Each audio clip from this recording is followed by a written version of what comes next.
nagbebend ng tire wire. So dito sa ating keyplan ay galing siya ng north, then nag-up siya, nag-up tayo, magbenta ng up, pa-up, then napunta siya ng east, napunta ng east, then nag-down, yan.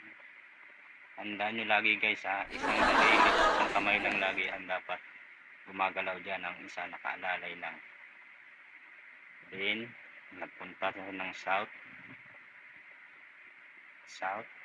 yan guys, then bumalik siya sa west,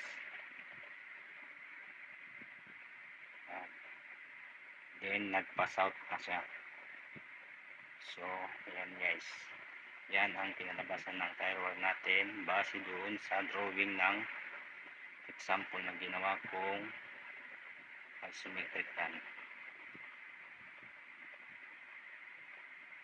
Tama guys, tama.